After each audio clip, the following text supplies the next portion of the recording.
Well, hi, everybody. We're so happy that you joined us in this episode of Morning Brew. This morning, we are talking about the steamy subject of menopause. That's right. We're talking about the big M. So we're talking about raging hormones, hot flashes, and mood swings. Oh my. But we've got a great expert who's with us, who's going to break it all down for us. He is a 10-time winner of the Reader's Choice Award. We've got Dr. Dagoberto Gonzalez, also celebrating his 20th year anniversary of being here in Laredo as an expert OBGYN. So we are so glad to welcome him today so that he can talk to us about what is going on with menopause. Right. Thank you. Thank you for having me, Mindy. Absolutely. So, hot flashes. Brought the little prop here. We've got hot flashes, we got mood swings, we got some brain fog, and we've just got all kinds of stuff going on. Don't forget decreased libido, which is probably one of our biggest complaints for our patients. Yeah, we're going to talk about that also. So how do we get started with this? Because this is a huge issue. Well, it's obviously something that's been going on since the beginning of time. And what is menopause? And menopause is basically when a woman's body stops producing estrogen and hormones from the ovaries. And that's it, period. And what happens typically when you get to the age of 50 to 52, your ovaries just say it's enough, they shut down, and they stop producing estrogen and testosterone. Now what's really unique is the day of that person's menopause was actually already put into their biological clock when they were a fetus. So they only had a set amount of eggs that they were going to use during a lifetime, and after that the ovaries are going to shut down. So some women go into menopause at the age of 45, some do 55, 56, etc. Is that what's called perimenopause, or no, that's before Right. the menopause? And we're going to talk about that too, because it's a lot of confusion. The true definition of menopause is when your period stops for an entire year. Okay, when it stops. And unfortunately, there's a really difficult age group that happens before, like 8 to 10 years before that period stops. And this is the perimenopause. So remember, premenopause is when you're 25, 35, you're having monthly cycles, you feel great, you're not having hot flashes, you have energy, you have focus, you're taking care of children. That's premenopause, that's the era.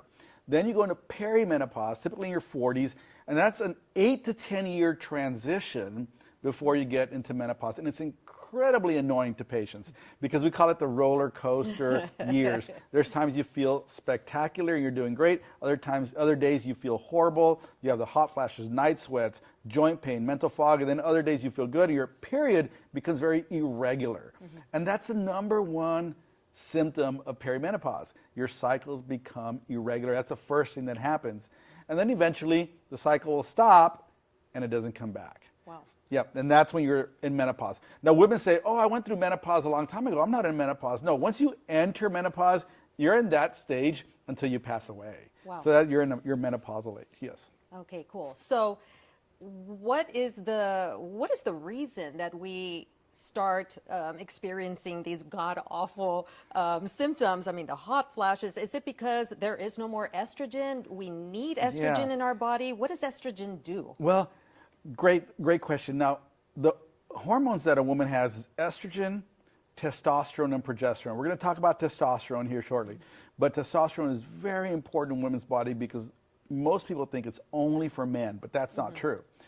What estrogen, there are receptors in our body, our entire body, in women and men, that use estrogen, from your brain all the way to your feet, to your nerves in your feet. So when the body stops producing estrogen, basically everything starts to short circuit because it's dying for that hormone. That includes joints. That's why there's some women that maybe get frozen shoulder, or they get pains in their joints. The symptoms of menopause, I mean, I can talk here for hours, but you name it and it could be that. It could be headaches, it's the night sweats, hot flashes during the day, mental fog, joint pain, can't sleep, depression, anxiety. Even hair loss. I was getting some of my friends talking about hair loss. Is that also? Hair loss is very common. I feel as a gynecologist, I should be a hair expert because that's one of the number one complaints we get as well.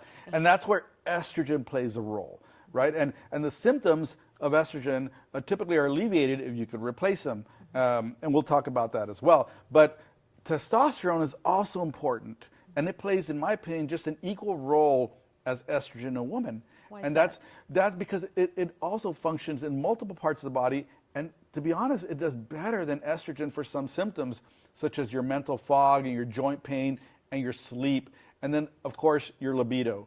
I mean, women's sex drive typically starts to decrease after the age of 30, and people, if you can replace that testosterone as they get older, then you can reinvigorate that sex life again. Wow. And you know, the quality of life, that's the most important thing. You know, what is your quality of life, and are you okay with living the way you are, or basically are you tired of feeling tired all the time?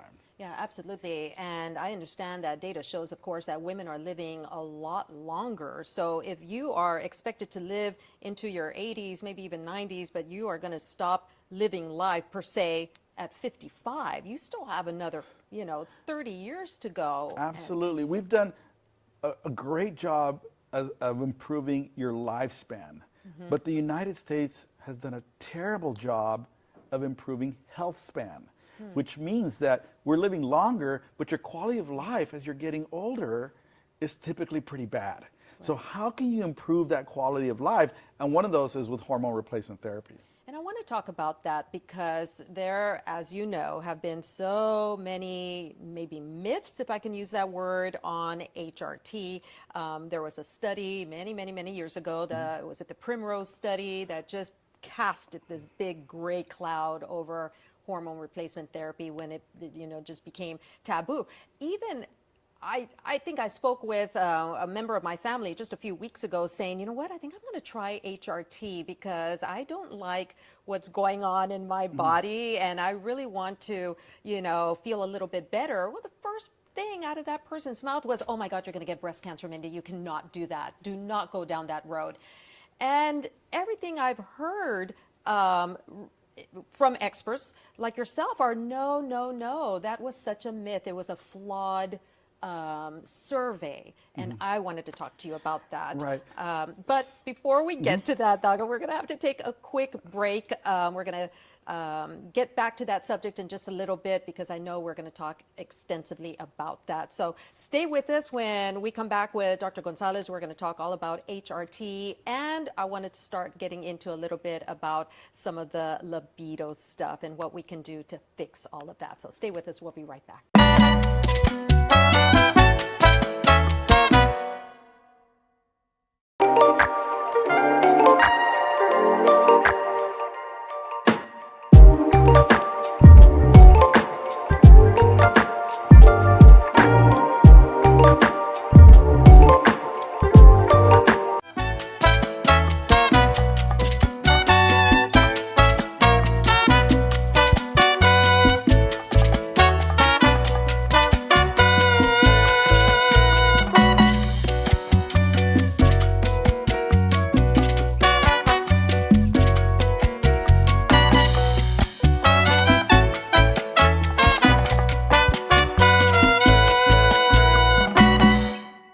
Welcome back, everybody. We are here once again with Dr. Dagoberto Gonzalez. He is an OBGYN here in Laredo, 10-time winner of the Reader's Choice Award, so very well respected, considered an expert on everything OBGYN. And today we are talking about the steamy subject of menopause. So with that, we're going to start off on where we left off right before the break. We're talking about that study that kind of put that gray cloud over women who might have wanted to do a little bit of hormone replacement therapy to help out. Right. So what happened is when I practiced in the late 1990s when we were residents, every single woman that would go into menopause would get hormone replacement therapy. 100%. So you went to menopause, you got hormone replacement therapy. Why? Because we felt strongly that it decreased your risk of cardiovascular disease and improved your quality of life by taking away all those symptoms and actually protected your bones from osteoporosis and your colon from cancer. However, a study was then performed in 2002 called the Women's Health Initiative Study. Now what this study did, it gave hormones to women who were nurses, and they followed these nurses over several years. Now, if you replace hormones in a patient that has a uterus, they need progesterone. So they were given Premarin, the most commonly prescribed drug in the 1990s, Premarin, which was pregnant mare's urine. Okay. Premarin. And progesterone, which was completely synthetic. So those women got those two hormones. If you didn't have a uterus, you just got Premarin alone. Okay. And they followed these women, and they were looking at the end result. Did it increase the risk, or what did it do to the risk of breast cancer, Alzheimer's, stroke, heart disease, osteoporosis, and colon cancer? So it looked at those things. Well, the study was halted prematurely because they found a statistically significantly increased risk of stroke, heart disease, and breast cancer. So the study was stopped before it was able to be finished. So the media got a hold of this. It went like wildfire throughout the United States, and every single woman out there that was in menopause stopped their hormones from one day to the next. Wow.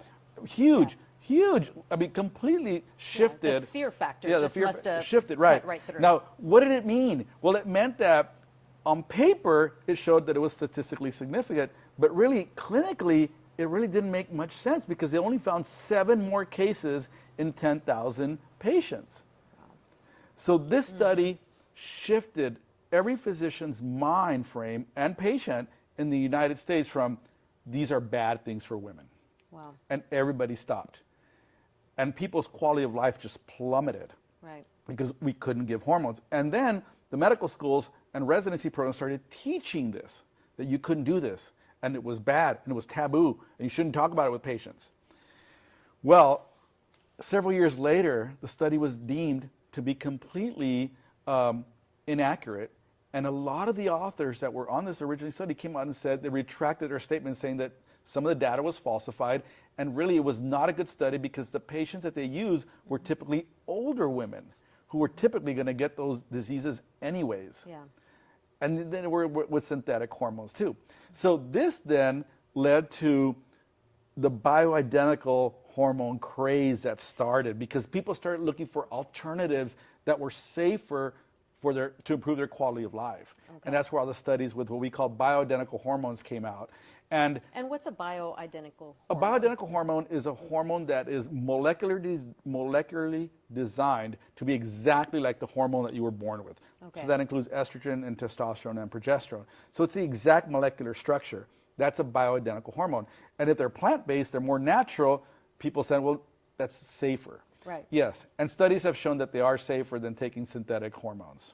Is there one over the other that you've seen a difference? Like maybe some women do better on the bio one versus the synthetic one? Well, it's very rare that we prescribe synthetic hormones anymore. Okay. So most companies have already switched to plant-based hormones. Okay. There's even a birth control pill for the first time in history since the 1960s that has a plant-based estrogen. Wow. That is bioidentical. So that's also a new thing.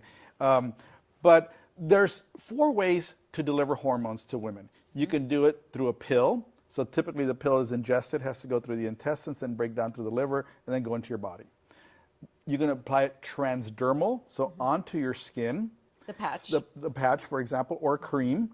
However, everybody's skin is different and the absorption rates are different from one person to the other. Okay. You can inject it, so directly into the system, or you can do what we call subdermal, which are pellet therapy, which is a pellet is a little small device about the size of a Tic Tac that is typically injected into the hip or to the flank area, and then it releases hormones over time. So those are the 4 ways to give the hormones.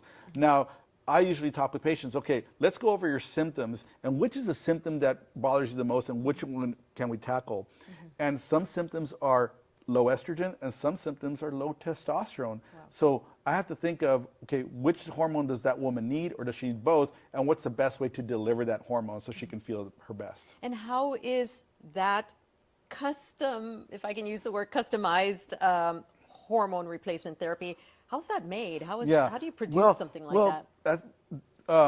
So that's a craze that started when women started looking for alternative forms, and compounding pharmacies were then I guess born. And a compounding pharmacy is where they can make their own medication using parts of many. So they put it all together and they create a custom dosage, etc. Now the hormone typically comes from a yam or a soy plant, and then the plant can be manipulated genetically to produce that hormone identical to your body. It's amazing science. And then they just basically dry it up, put it into a powder, and then they can deliver it either in a pill, in a cream, or in a pellet.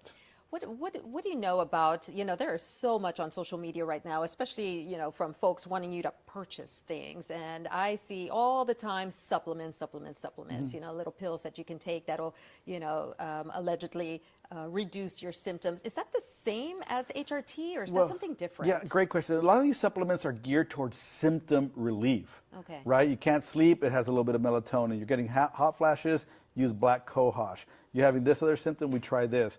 And they're plant-based supplements that are put together to try to take away those symptoms. Okay, so is that something that you recommend, or should a woman just go straight to the HRT and don't worry about the supplements? They're good for symptom relief if that's what you're after. But if you really want to get into the nuts and bolts of hormone replacement therapy and how it works inside your body, which we'll talk about after the commercial break. Yeah. And we'll talk about what are the benefits of hormone replacement therapy in the brain and the heart and the bones, et cetera. Yeah, because I've heard a lot about, what interests me is, of course, the cardiovascular benefit of hormone replacement therapy. I mean, that is obviously one of the, big reasons why people pass away, Right, you've got heart absolutely. disease and things like that. And I've heard that HRT benefits something like that, benefits that. So we're going to get to all of that when we come back from a quick commercial break. Stay with us. This is getting really good. We'll be right back. Yeah.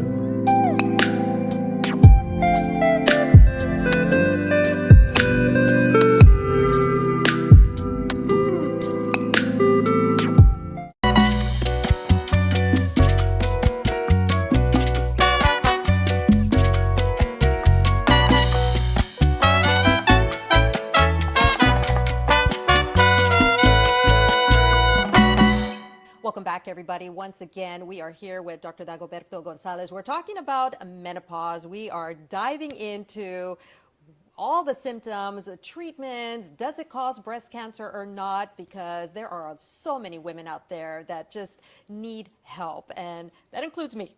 So before we start with some of the benefits that you were talking about before we took a commercial break, I want to talk a little bit about the stereotype of what people believe about hormone replacement therapy. I have a family member who immediately got breast cancer after just a few months of being on HRT. And after that happened, this was decades ago, they are just so against hormone replacement therapy. So what do we say to the women out there who are the same thing? And that's a great point, because the number one fear of women in using hormone replacement therapy is not, am I going to get a stroke, or am I going to get heart disease? It's, am I going to get breast cancer? Yes. That's the number one. Yeah. Now, there are breast cancers that are fed off of estrogen. So it makes sense that if I give a person estrogen and they already have a cancer that is estrogen receptor positive, that's going to feed or grow by estrogen, then I'm basically going to be adding to that.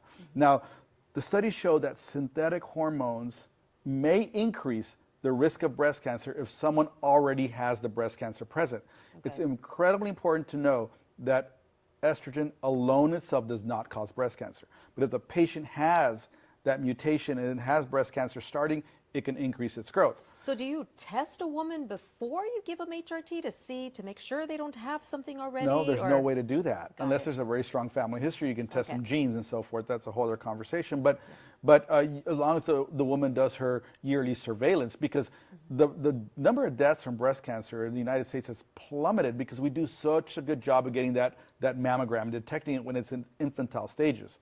Now, if you give bioidentical hormones such as estrogen or testosterone, that has been shown to be breast protective, that it does not increase the risk of breast cancer. And if you have breast cancer, adding testosterone in the future can decrease the recurrence rate. There's a really popular physician, her name is Rebecca Glazier, she's here in Texas, and she gives testosterone to all of her breast cancer patients. And if you Google her, you can find all of her research to show that. So there is a breast protective benefit. Now, the other benefits, other than improving quality of life, it has been shown to decrease the risk of Alzheimer's disease. It's been shown to decrease the risk of cardiovascular disease. So women that have low testosterone and estrogen are at increased risk of heart events, prevents osteoporosis, prevents colon cancer, and most importantly, improves your quality of life. So this thing that hormones are bad is not necessarily true. The research has clearly shown that it's actually beneficial for all those things that I mentioned.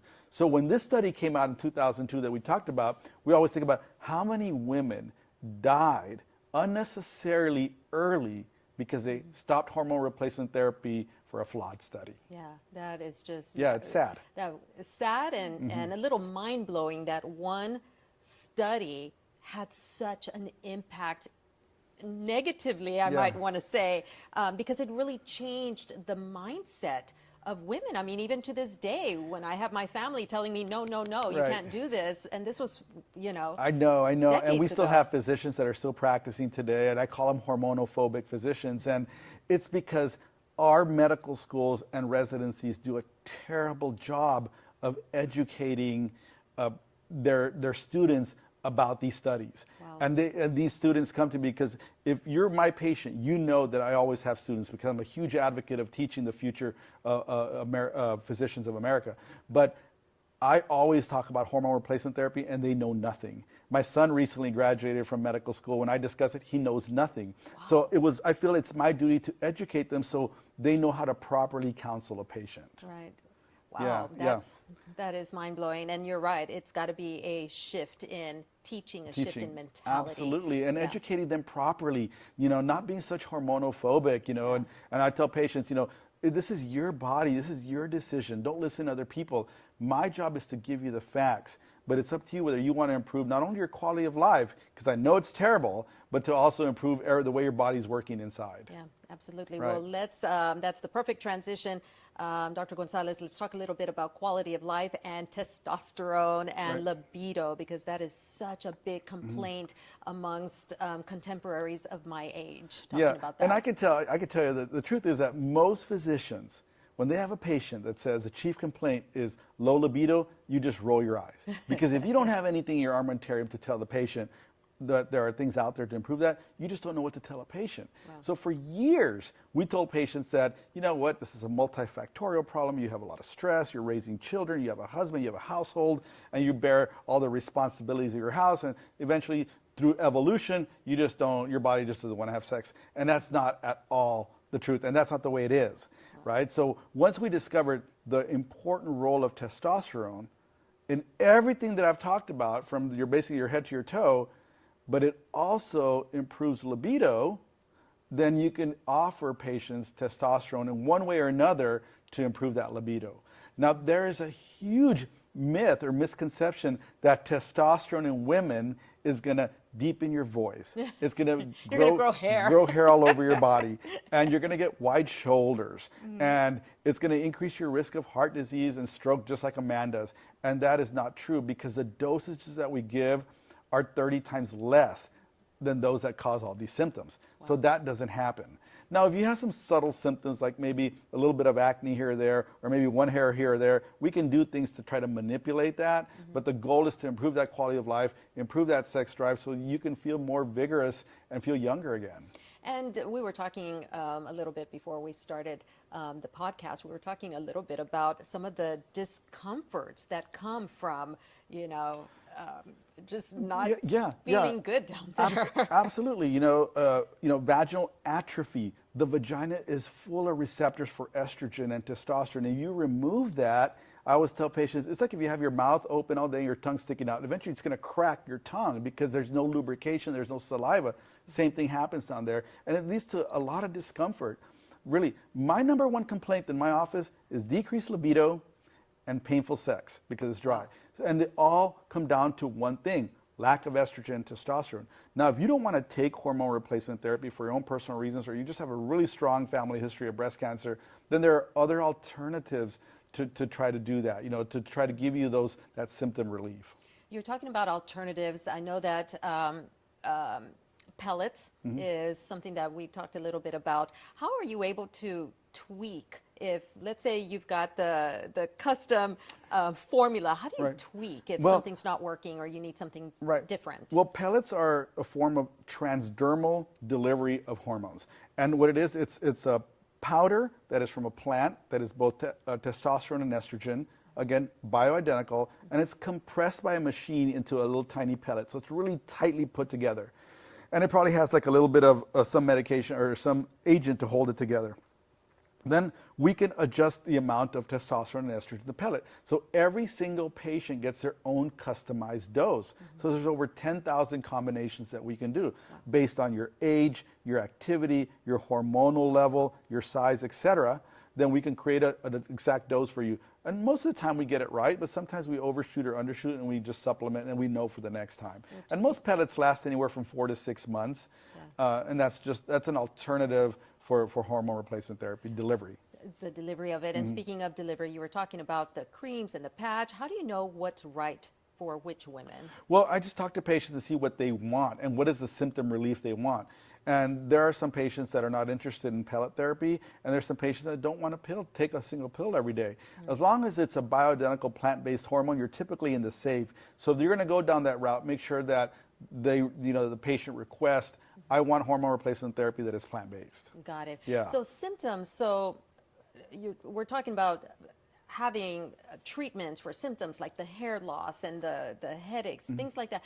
Hormone replacement therapy can address all of that. Absolutely, because I'm willing to say that there's over 100 different symptoms of menopause and lack of hormones. And every patient has their own symptom and their own vices, which is the worst for them. So we try to target that based on a questionnaire. Okay, I'm going to target your sleep, it seems to be terrible, your mental fog and your joint pain. Or ma'am, I'm going to try to take away your night sweats or your hot flashes during the day because they're interfering. And you create combinations of hormones to try to target those. And sometimes you basically cover most of them. Is hormone replacement therapy covered by insurance? There is some that are and some that are not. Typically, the pills or the compounds won't be, but they'll cover a percentage of them, so it just depends on the copay. Pellet therapy is not covered by insurance because the FDA will not approve over 10,000 different combinations for patients, but the component of the testosterone and the estrogen, the actual powder, are FDA approved. Right. It's just the combination. Final product, yes. Final product. Well so put. If a woman says, you know what, well, I can't pay out of pocket, I need to use my insurance, there is help for that woman too. And of course, those that don't mind. Or you can try going with a pill therapy and try to achieve their goals like that as long as it's a plant-based. Yeah. Okay. Well, the other thing I wanted to talk a little bit about is, some women might not even know that their symptom is being caused by this. So what is the first thing that they should do? Is it just make an appointment and let's talk about it? The thing is that every patient comes in and says they have a grandma or a family member that went into menopause from one day to the next and had no symptoms and lived happily ever after. I have heard that from a family member too. It was they're like, oh, yeah, but it doesn't happen that way for 99.9% of people. As I mentioned, it's a slow transition of 8 to 10 years, a roller coaster ride. It's very annoying for patients. And once you get to the tipping point, once that patient says, I can't take this anymore, I'm done. And what's sad is that the majority of adverse effects that happen in the human body, such as increasing your risk of the heart disease and Alzheimer's and your bone loss, happens immediately when you go into real menopause. So as soon as that estrogen starts plummeting, that's when all the risks start rising. And if you fix it and pick it up quickly, then you slowly lower those risks again. Okay. Yeah, so it's important that if you're worried about a family history of Alzheimer's, of early heart disease, of breast cancer, and you want something to protect it, get on the therapy sooner than later. Okay, so don't be embarrassed to go see your physician. It's something that is common. Everybody goes through it. You just need to. And believe it or not, we joke about it, but men have their own form of menopause too, right? Testosterone, just like in women, will start to plummet in men at the age of 30, just like women do. So every year after the age of 30, men and women's testosterone starts to decrease. Wow. And women feel that if you give a man testosterone, they get very irritable and edgy, and that's the complete opposite. Usually the man that's very edgy and grumpy and just sits on a couch and does nothing and just gets chubbier and chubbier every year, that's a person with low testosterone. And you replace that in a man, they typically also will start to feel significantly better, and that edginess goes away. Okay, so yeah. Message here, grab your spouse Right. and both of y'all make a double appointment Right. and go see your Good doctor. point, yes. Yeah. All right, Dago, thank you so much for Oh, joining you're us welcome, on Mindy. Morning Brew. Yeah. Such a great conversation, and I know we're going to save a lot of people out there and hopefully improve their quality of life with, just listening to this podcast. We appreciate having you with us. Oh, you're welcome, Mindy. Yeah, absolutely. So with that does it for us on this episode of Morning Brew, but make sure to tune in for our next one. We've got another great topic for you. And if you know somebody who needs to hear this conversation, make sure to share this episode because truly we want everybody to live a great life. Thanks, everybody.